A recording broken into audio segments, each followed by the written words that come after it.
त्या दिवशी पाऊस जरा जास्तच हट्टी होता. आकाश काळसर ढगांनी भरलेलं, रस्त्यावर साचलेलं पाणी आणि हवेत मातीचा ओलसर वास. अशा पावसाळी दुपारी तू माझ्यासमोर उभी होतीस, छत्री हातात, डोळ्यात थोडी घाई आणि ओठावर न बोललेलं काहीतरी. लोक होते आजूबाजूला, गाड्यांचा आवाज होता, पावसाची धडधड होती, पण मला फक्त तू दिसत होतीस. तू आणि फक्त मी. आम्ही दोघं एका जुन्या चहाच्या टपरीखाली थांबलो. छपरावर पडणाऱ्या पावसाच्या थेंबासारखाच माझा श्वासही विस्कळीत झाला होता. तू केस कानामागे सारत म्हणालीस, पाऊस कधी थांबेल वाटत नाही. मी हसलो, पण मनात म्हणालो, हा पाऊस थांबू नये, कारण अशा क्षणात तू माझ्याजवळ आहेस.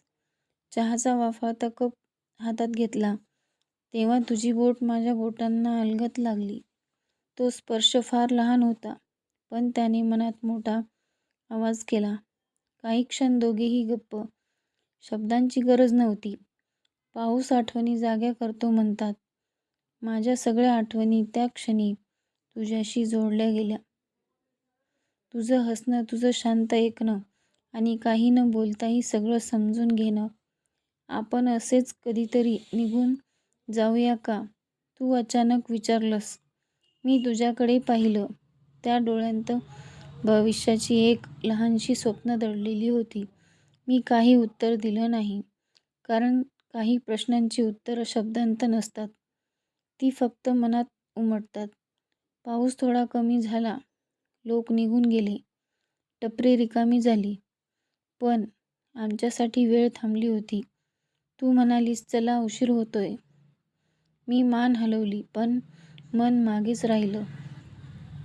कारण मला माहीत होतं, हा पावसाळा, हा क्षण, तू आणि मी, हे सगळं पुन्हा तसंच कधीच नसेल. आम्ही वेगळ्या दिशेने चालायला लागलो. पाठीमागे वळून पाहिलं नाही. पण मनात एक गोष्ट कोरली गेली.